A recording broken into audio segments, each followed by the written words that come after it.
Welcome to the inaugural show of Unmuted. I'm Judge E.J. Russell, and Unmuted will feature a variety of guests, including politicians, community leaders, and others, talking about issues that affect your community and compelling concerns and the nation. So we're going to talk about the things that a lot of people don't want to talk about. That's why we are unmuted. We're going to take the muzzle off. If you would like to contact us, please send an email to unmuted@my.yahoo.com. And today's guest for the next hour is Senator John Horhn from Mississippi Senate District 26. Welcome, welcome, welcome. Thank you for being here. Thank you, Judge Russell, for the invitation to be on the inaugural show of Unmuted. Well, and the timing is perfect because I know that the legislature convened on Tuesday of this week, January 3rd, and you guys are not in the chaotic state of our national legislature at this point. So we're going to talk about those things that are affecting our community, and you just tell the people a little bit about yourself as we go along. I know your district includes parts of Madison County and parts of Hinds County. Is that correct? That's right. Yeah, and I was talking earlier before we got started about any interesting things that may have happened during redistricting, because what people need to know is that census that you did back in 2020 affects how the lines are drawn for our legislators, both the Senate side, the House side, and you're going to see it coming down the pipe this year with all of our statewide and our state district, like public service commissioners and all of that. And then it'll be in the Hinds County supervisors and then your city council. So filling out that census form is really important because it drives a lot of things. And then, so what happened with yours? Did you get everything you wanted? I did for the most part. We had some tweaking that we wanted to do in our district, and the colleague in the adjoining district was kind enough to me to help with some adjustments that I wanted to make. I conceded some adjustments that he wanted to make, and you know, that's the nature of the beast. That's the nature of the beast, as we say, herding cats. Herding cats or making sausage. It's tough to do either one, everything come out roses. That's for sure. But of course, there's an introduction of general bills that will come up on January 16th. That's like less than 10 days, isn't it? Yeah, it's a Wednesday week. 11 days. Wednesday week. And yeah, so we have a deadline for general bill introductions, and that will really get the process started. Everybody's just doing ceremonial stuff right now, getting a sense of what the big issues are going to be going forward. Right now, there is an issue of whether or not we're going to do an override of some vetoes the governor made to a a transfer bill last year that we have to decide if we have enough votes to do the override. The votes seem to be there in the House, less so in the Senate. So tell us about this veto that I don't know which side you're on, but what would it do if it became law? You want to do an override, but what does it do if it remains in place? Well, last year we had a transfer bill, and constitutionally the governor has the authority to veto any bill. He can let a bill become law without a signature, or he can sign the bill. Right. And in the case of the previous interpretations of the Constitution, the governor can line item veto an appropriation bill. But we have previous court cases that have shown and have been decided by the Supreme Court that the governor does not have the authority or right to veto a condition. And the measures that were vetoed in this last year's actions were what we considered to be conditions. And they're not appropriation bills, they're transfer bills that technically are a little different. And so with the governor vetoing some conditions, and these were conditions, basically there were projects dealing with the city of Jackson. There was $50 million for a cancer research center. There was $13 million for a Robert Trent Jones golf course that has some features to help inner city kids learn the game.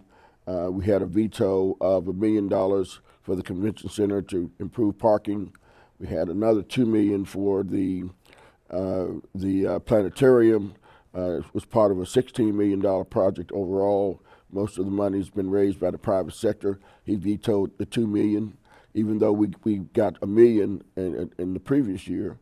And it seemed like he was picking at Jackson. There was a small measure in Greenville, Mississippi. There was some ADA, Americans with Disability Act improvements to a swimming club here in Jackson. And then there was a project or two on the Gulf Coast that got vetoed. But most of the projects were Jackson projects.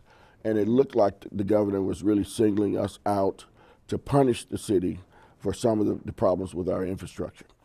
So basically what our viewers need to know is contact your legislators and voice your opinion as to how they need to respond to the veto. Well, if they're wanting to contact their House members, they need to do it quick. Because once a veto message has been read by either of the chambers, then they have 3 days of action, 3 days in which they have to take action. And at the end, if they have not taken action at the end of those 3 days, then the measure is, the veto stand. The House wants to do the veto, but they want the Senate to have the votes in place on our side before they take up the measure on their side. And that's a new wrinkle that they've thrown in the last 24 hours. So if the House does the veto, they have to do it, I believe, on today or tomorrow, on today. And then the Senate has to the rest of the session to take actions on the House's veto actions before we have to take some kind of action. Okay. So you know, there's a lot riding on it for Jackson, of course, but the larger issue is, should we let the governor's actions stand? You know, when you have power, a lot of folks will push that power, push the limits, push the envelope as much as they can. Mm-hmm. And this governor has seen fit to do that on more than one occasion. We think that he's overstepped his boundaries, that he's overreached, And for that reason, we need to override his vetoes. Exactly. So please contact your House member, get them to go ahead and vote to override. And then your work is not done because you need to start pushing your senators probably at the same time so that the House will feel more comfortable with that vote, knowing that the Senate will come along and veto as well. Is that about right? Yes, that's about right. So what's that phone number up there, if you remember it? The number at the Capitol, switchboard. at the switchboard is 601-359-3267.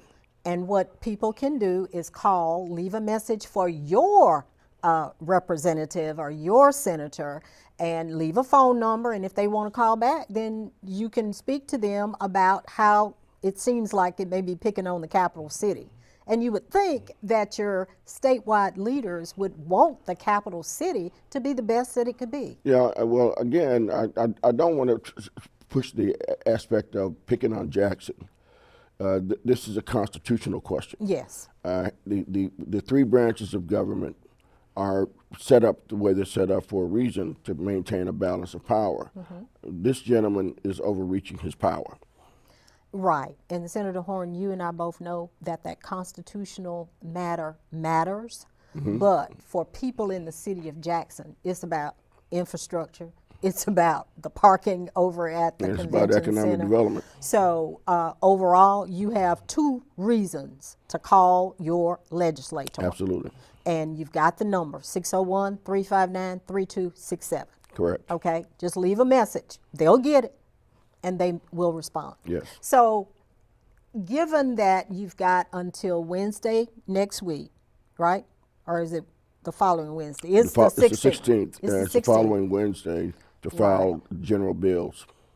Right. Are you sure that's not Martin Luther King's birthday on the Monday? I believe it's on a Wednesday. Okay. I think the 16th is on a Wednesday. Okay. So if you have an idea for a piece of legislation, you need to also talk to your legislators. Now, you really should have done this probably when they weren't in session, but you still have time to put the idea in their heads to be able to get it drafted and to get it introduced. Yeah, and you know, as I'm thinking, I'm doing my arithmetic in my head. The 16th is on a Monday. Yeah. Yeah. So if it's the 16th, then that's the deadline for filing general bills. Okay. And usually our general bill deadline falls on a Monday because we're coming in from the weekend and everybody's scrambling at the end of the day to get their bills filed. Okay. Yeah. So maybe they kind of messed with that, kind of like y'all messed with the qualifying deadline that's coming up this year. It's a little earlier than normal. It is. It's going to be when? February 1st. It's yeah. normally in March or sometime later. 1st of March, yeah. Right. Well, we're going to have to go to break, but we'll talk a little bit more about what you're dealing with. Okay. Okay.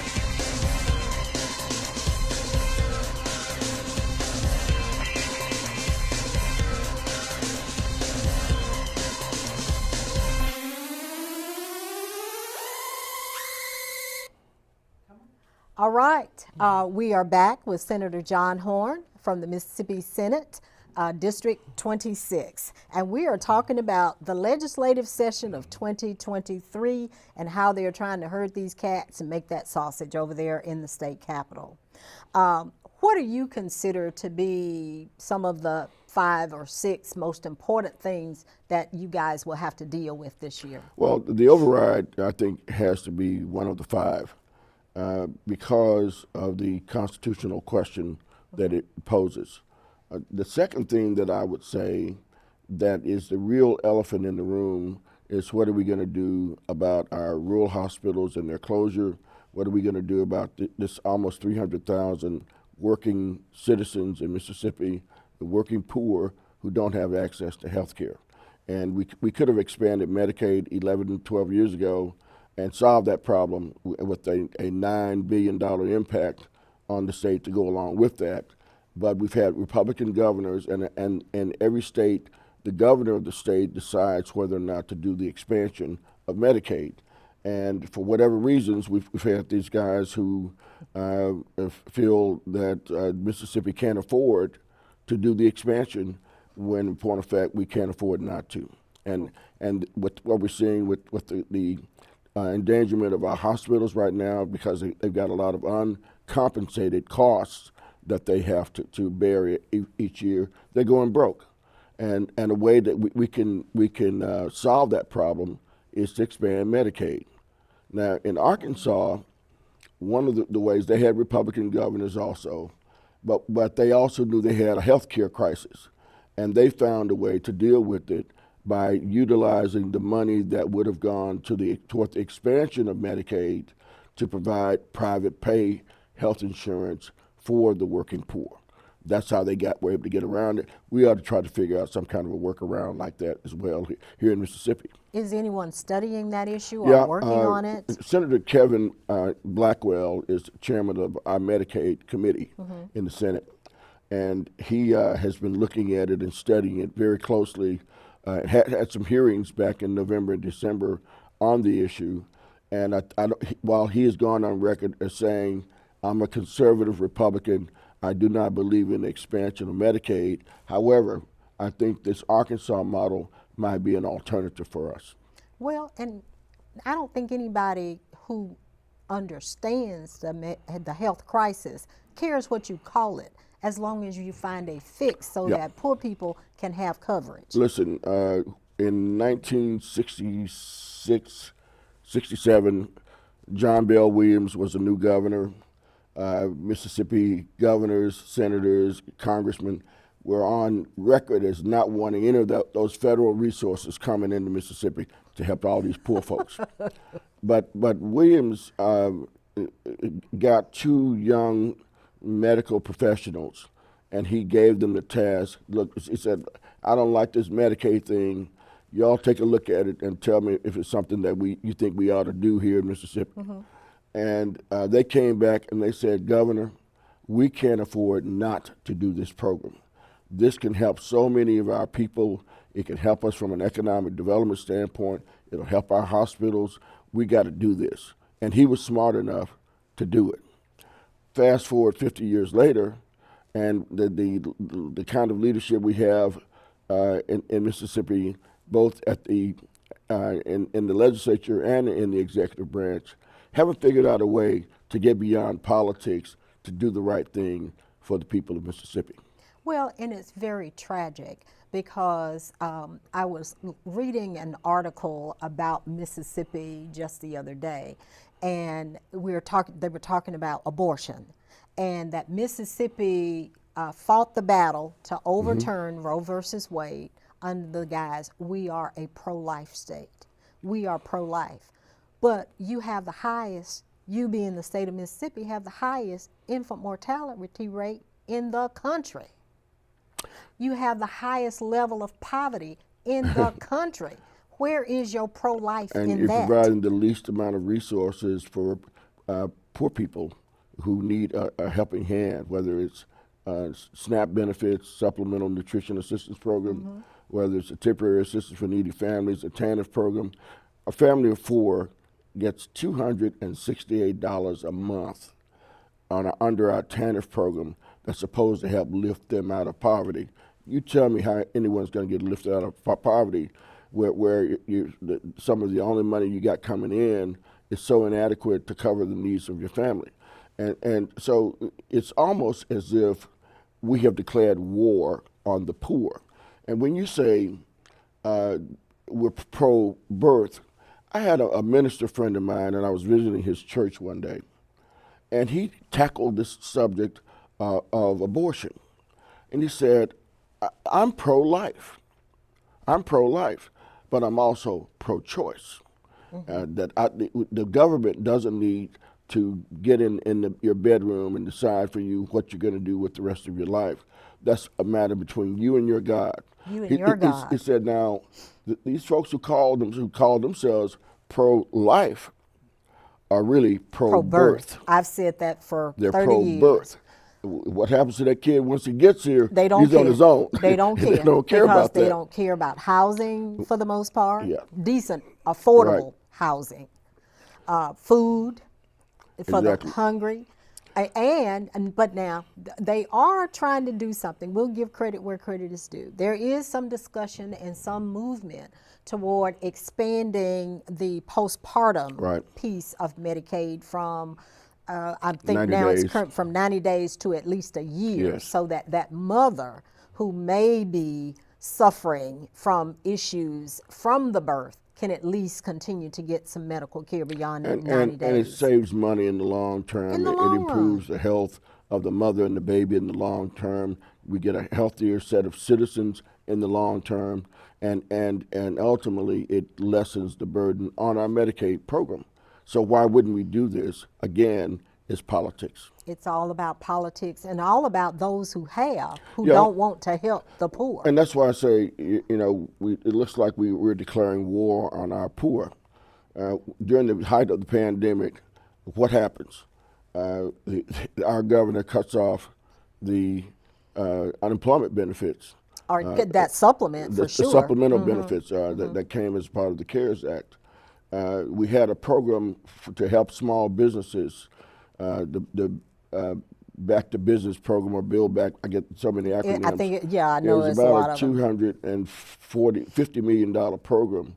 We sent $90 million of that money back because of the way the rules were written. If you didn't have all of your paperwork straight as a small business, you didn't qualify to get the money. You still had the need, but because your paperwork wasn't straight, you didn't qualify. We had situations where rental assistance and utility assistance has been curtailed in the state. The governor said, "Oh, those lazy people need to get back to work, get a job, and they don't need any more rental assistance. It's making them lazy."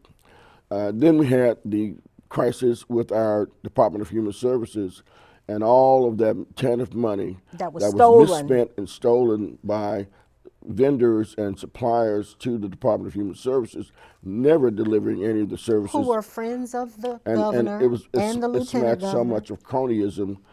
It's the worst financial mismanagement scheme in the history of Mississippi. And it happened within the last 6 years of our existence, even to the point where when the state auditor makes the announcement without letting the FBI know, without letting the U.S. Attorney's Office know, he makes the announcement that we've had these folks under investigation, yada, yada, yada, all 100% federal funds. Yes. But you didn't call the feds to let them know that you're about to bring forth these charges. I think the feds are looking closer now. And then you give the label of whistleblower to the former governor, and it appears that there may be some culpability there. So I mean, they called him a whistleblower? He was called the whistleblower on bringing the matter to the auditor's attention, and credit was given to the former governor as being the whistleblower in this program. Who sent money to his alma mater, Southern, by way of Brett Favre, by way of the news. I mean, okay. Yeah, and I'm not accusing anyone of any wrongdoing, but it doesn't look good. Right. The optics on it are really, really bad. And while people still call me judge because I've served on the appellate court and on the trial court, but so I get to keep using the title. Once a judge, always a judge. That's what they tell me. That's what they tell me. But so that in full transparency on Unmuted here, I am not a sitting judge. Right. But when I look at what I see, I'm not sure what else they have that would neutralize that. But I'm not accusing anybody of anything. Yeah, right. And we are not doing legal advice or any of that stuff here. But back to the point, we have all of these resources in Mississippi for the very first time, more resources than any time in our state's history. Because there's a budget surplus we're looking at least $4 billion in surplus. That was $1 billion, listeners. $4 billion. $4 billion. Most of which is in our capital expense fund. Our rated A fund is flush with cash. And we have some overages that have not been put into the capital expense fund as folks have finished up the tallying for the end of last year. We think that number is going to grow. And yet a lot of things that we could be addressing that are transformative, that the money was intended to help to transform, particularly historically deprived communities and individuals getting help finally that they need. And we found a way not to use the money for that purpose, or we don't even draw the money down. I'll give you a perfect example of that. We had a $39 million allocation that came in 3 different tranches. And I see we got to take a break, so I'll finish it up when we come back. Yeah, let's hang on to that, and we'll take a break. And you are watching Unmuted, so stay tuned and tell your friends, share, like, and we'll be back.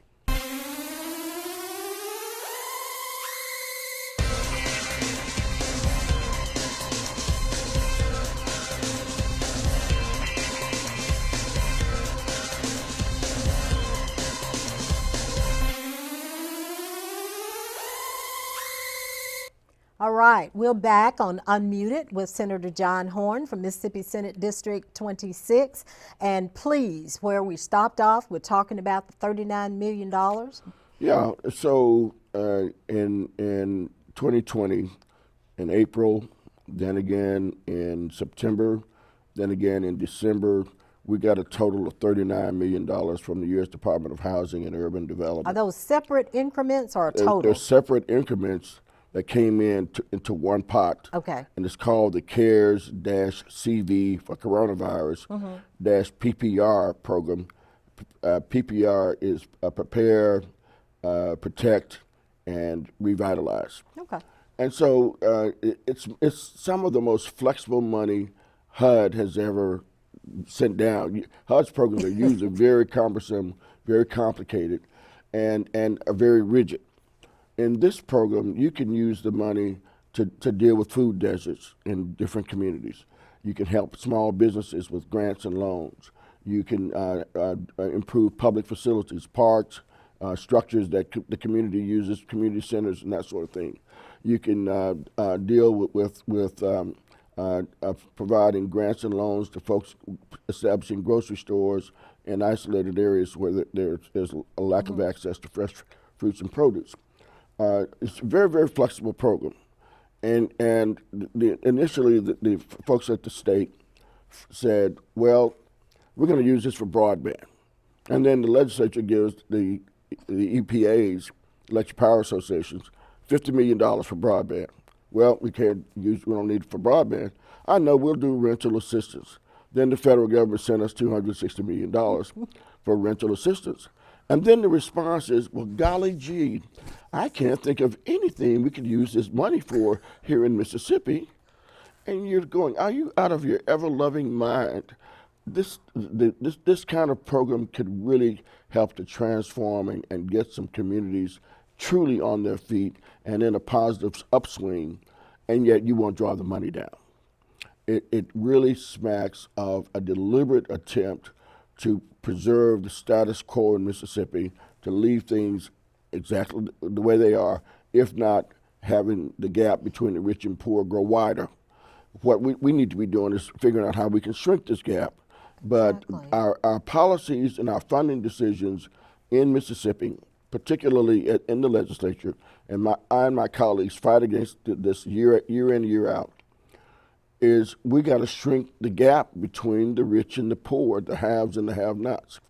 But my experience, and I'm just starting my 31st year. Oh, but I thought you were only 29. Oh, I had jet black hair swear. when I got started here. But, look, in my first year down there, who did I run into as the Secretary of the Senate?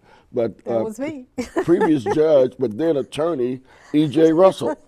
And so we kind of cut our teeth in that first term under Eddie Briggs Yes. together. And so that was quite an experience. But in my 31 years, it just seems that we are deliberately trying to keep the haves where they are and have-nots where they are. And to suppress even further the have-nots. It's housing, home ownership in the black community is lower now than it was in 1967.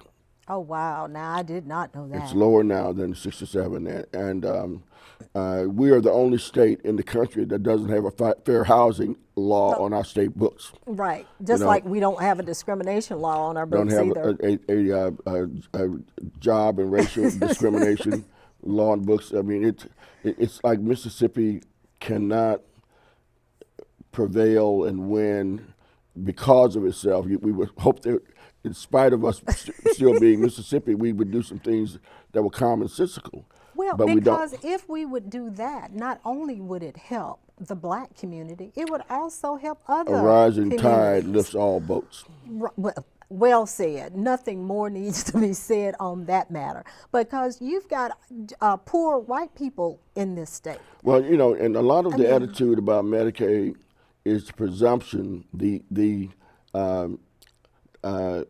uneducated presumption that the majority of the people who are on Medicaid in Mississippi are African American. They're Caucasian. Yeah. It's white folks. Mm-hmm. A the good truth example. is the truth that is it's white folks. And I'll give you a perfect example of this. Back in 1994, I believe, the first year of Governor Haley Barbour's first term, he had some bright young people and policy advisors in his office, and they saw a way they could cut out $40 million out of the Medicaid program just like that. And they said, well, what are you going to cut? And they said, we're going to cut the plaids. Well, anybody that knows Medicaid knows that plaids means poverty level, aged, and disabled. And that's PLAD and plural plaids. All right. And we said, you guys don't want to do that. and they said, what are you talking about? Oh, yeah, we're going to do it. We're going to do it. No, you don't want to do that. That's your folks. Them your people over there. Because most of the plaids were folks from the Caucasian community.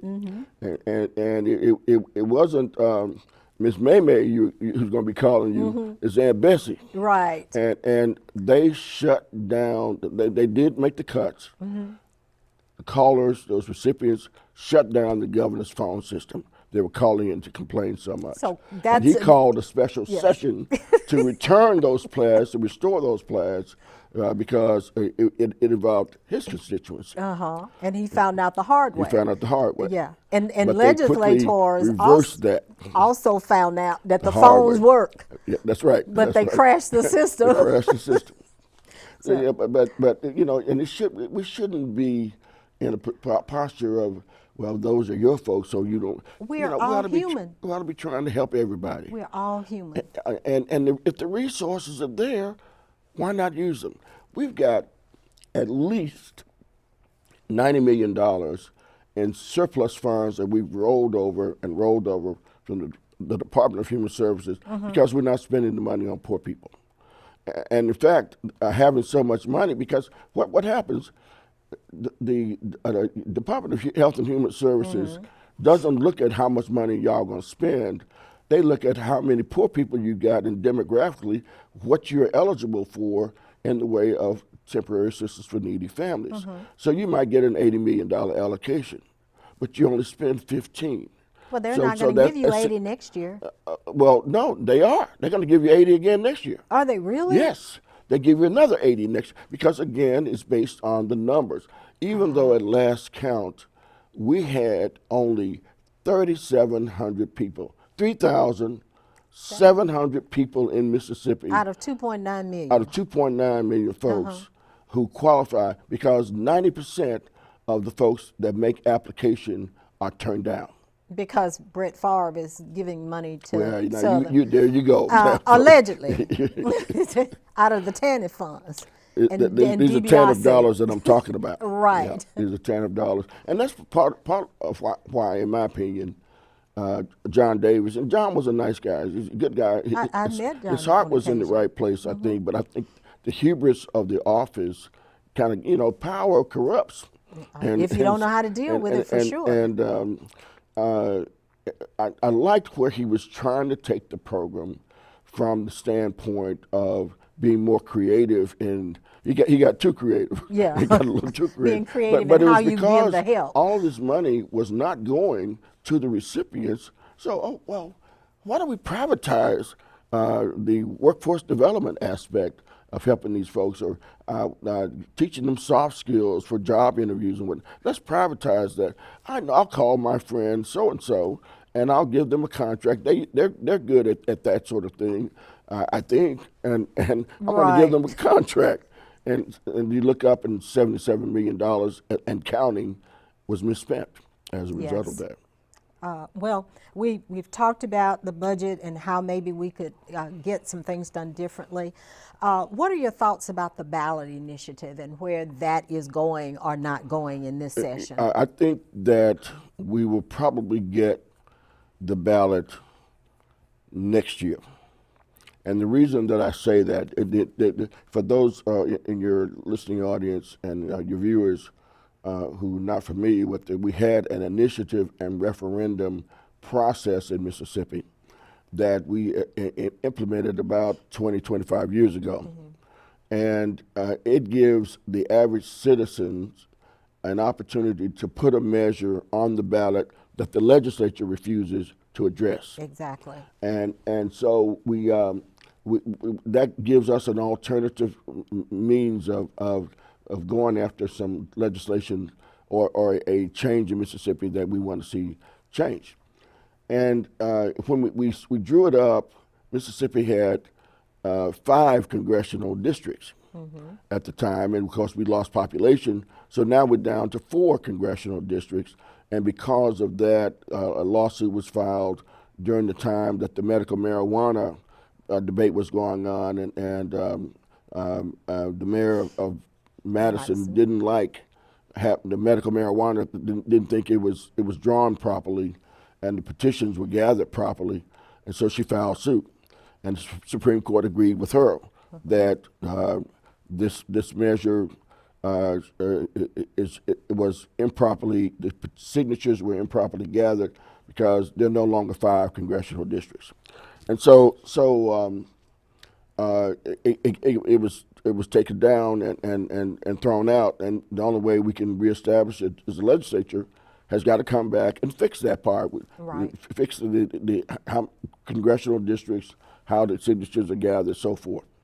I think that part of it, this is just John talking here, I think part of the Supreme Court's decision was political, of course. Of course. And the week before they made their decision, the State Hospital Association came out with an announcement that they were going to use the initiative and referendum process to expand Medicaid in Mississippi. I remember that.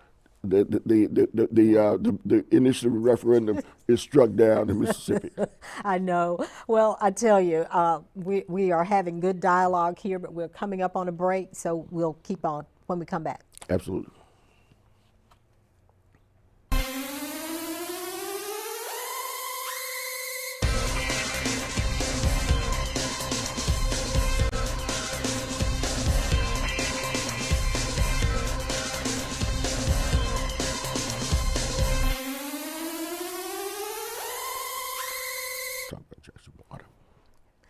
Great, we're back and we're talking about things going on in the legislature. You are listening and looking at Unmuted, where we talk about things that everybody else may not want to talk about in detail. But let's finish up with the ballot initiative, then we're going to bring it a little bit closer to home. Yeah, so this is just John's theory. I think that the Medicaid expansion as an initiative and referendum possibility might have impacted the court.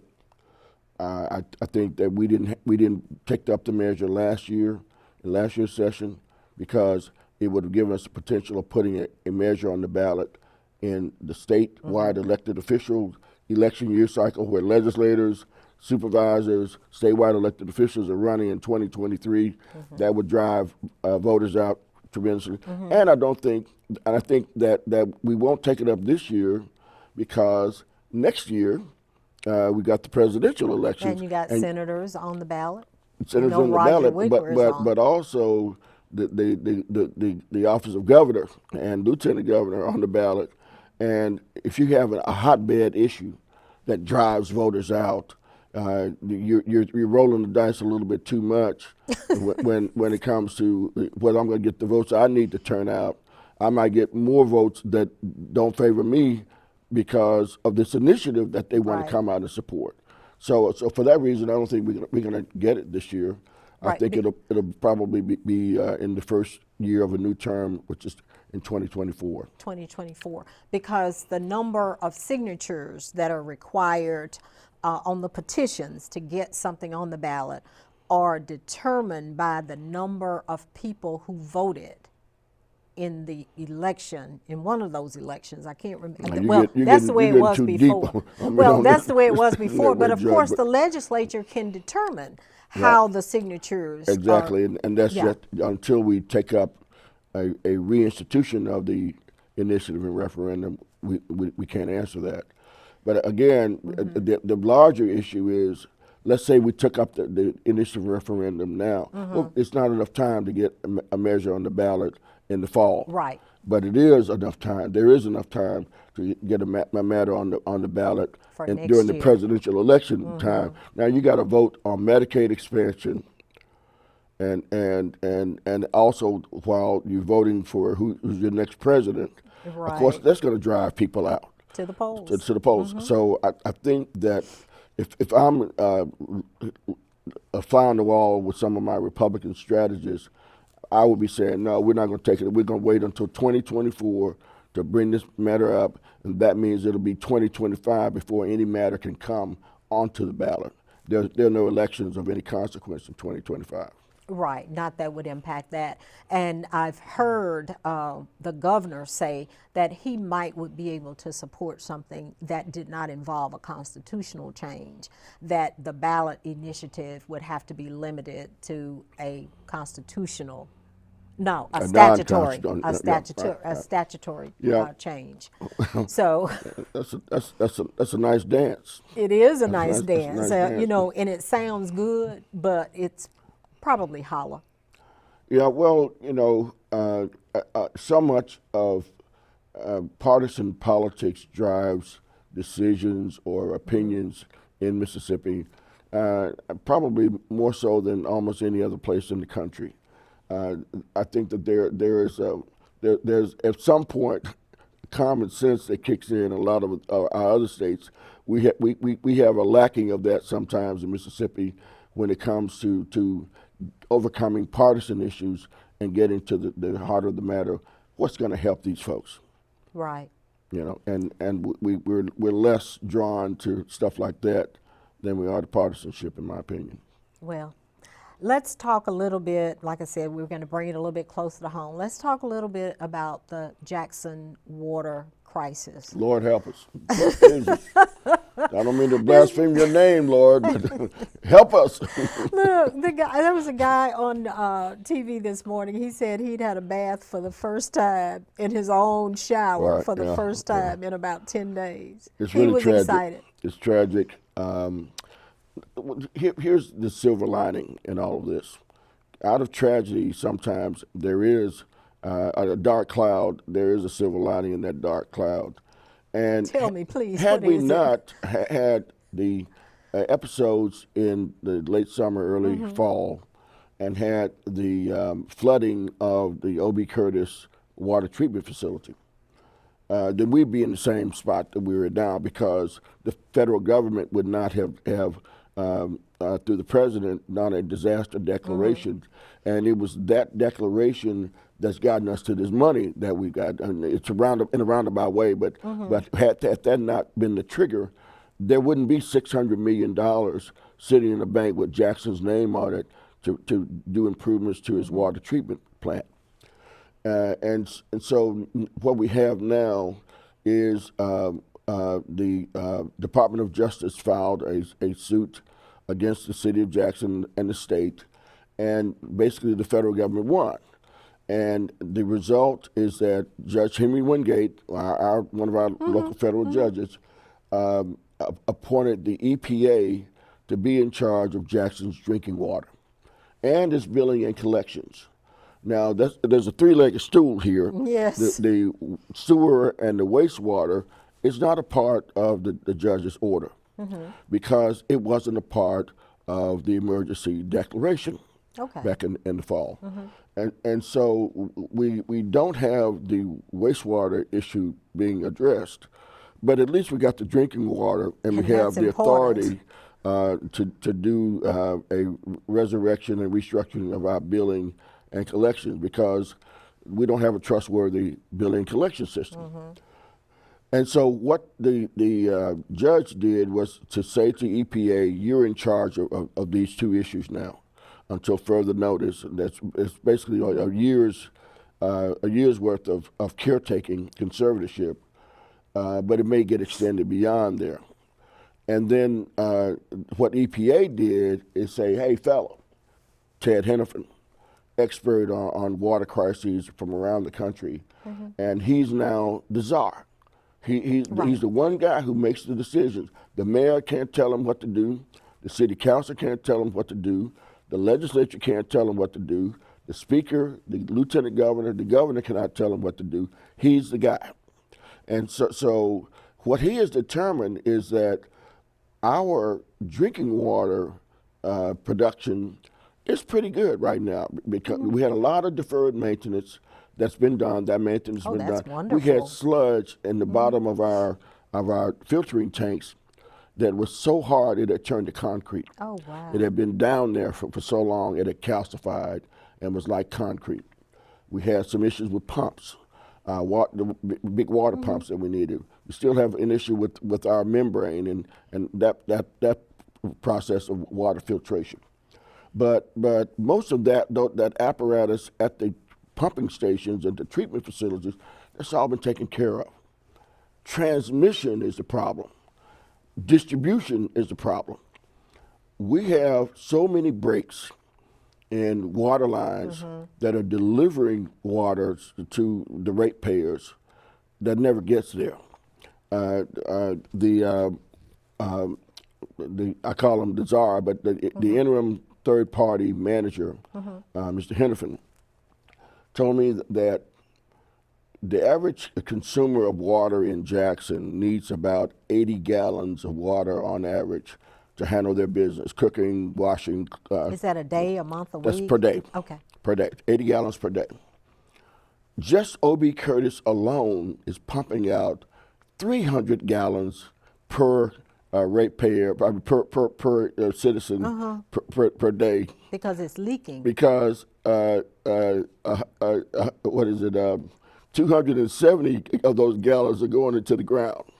No, that's not right. 220 of it is going into the ground. I didn't do the math, so I didn't know it was 220 gallons that's being generated every day per citizen in Jackson goes into the ground. And the other thing that's unsustainable is we're only doing 40% of the billing collections that we should be doing to run the system. You can't operate. Well, you're billing though for all this water that's going into the ground. Yeah. So why should I pay Well, you? no, I'm not sure. No, I'm not sure that, because if it's going into the ground before it gets to your house, it doesn't hit your meter. Okay. But there's still problems with the metering. That's a whole nother. Well, all that's been years from back with Siemens. Well, the city just did a $55 million contract with a new set of folks to put in new meters. And sometimes they're 6 inches off the ground, they're 2 inches off the ground. They may have other issues that you can't get an accurate read. So we're adding insult to injury in some of this. And so we've got this guy now, and he has the ability and the authority to make decisions that are in the best interest of the drinking water system for the city and the billing and collections. And we're in a nightmare on the billing and collections because we don't have a system that is trustworthy and reliable in putting out a consistent and an accurate bill. So we've got to come up with a solution on that. But as we speak, he is quickly designing we're doing an analysis of all of the transmission lines in Jackson to know where the breaks are. And he was in the process of doing that when we had the hard freeze. Right. Well, I tell you, drinking water is important. Cooking water is important. bathing water is important. So hopefully at some point the citizens of Jackson will have the opportunity to be able to turn that spigot on and water comes out and they can use it instead of only having it available for non-potable reasons. If you've got some water, I know my son lives in Jackson and he had a trickle. It wasn't enough to do anything. But with the water, we are on a path, I hope, to some kind of success. So in our next segment, we are going to talk a little bit more about the health crisis that's going on, if that's all right with you. We'll be right back.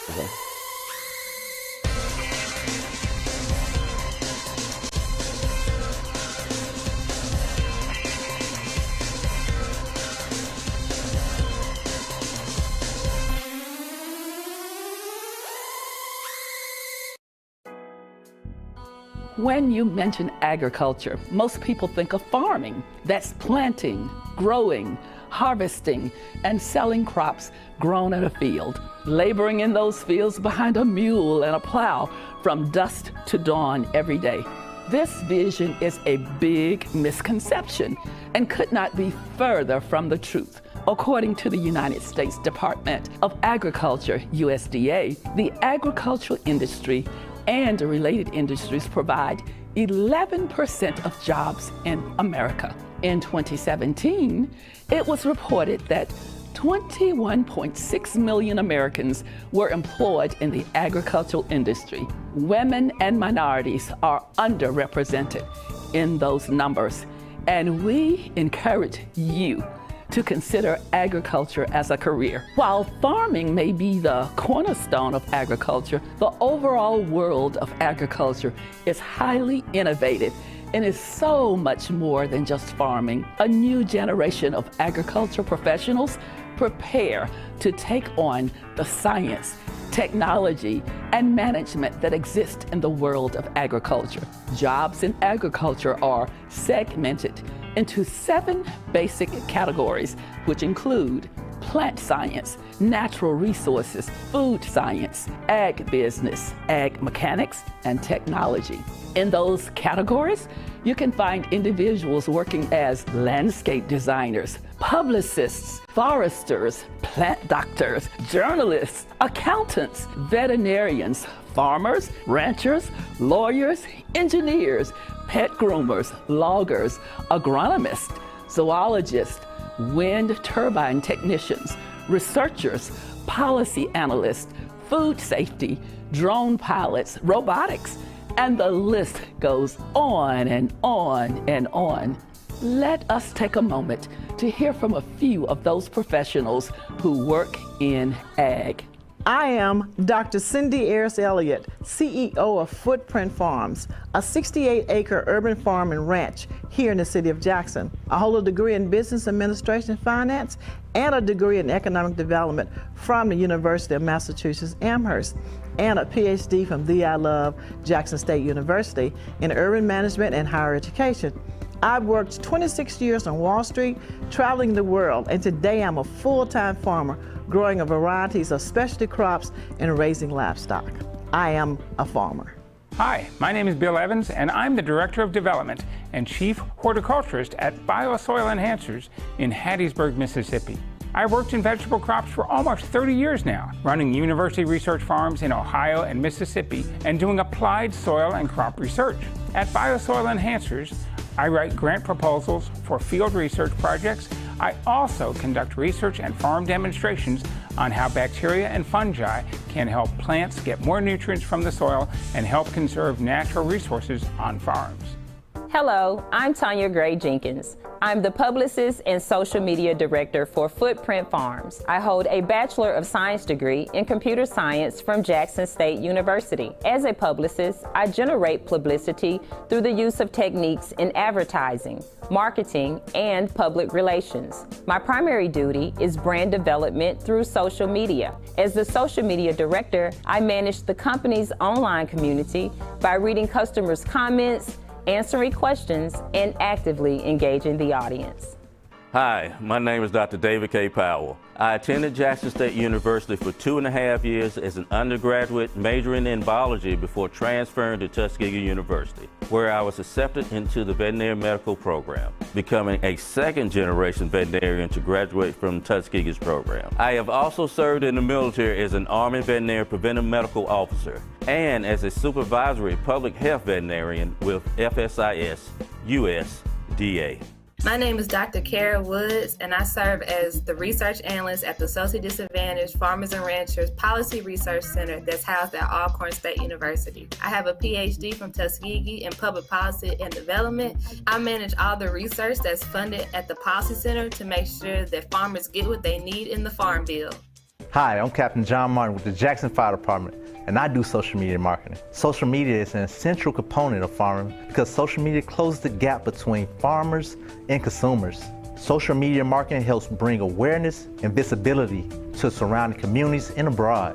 Your average produce will have traveled at least 1,500 miles before entering your local grocery store. Social media marketing allows consumers to be informed and access better quality food in their local vicinity. Wow. It's so amazing seeing people connect and interact with local farmers via social media. As you can see, agriculture offers endless career possibilities with endless opportunities for exciting, fulfilling, and profitable careers.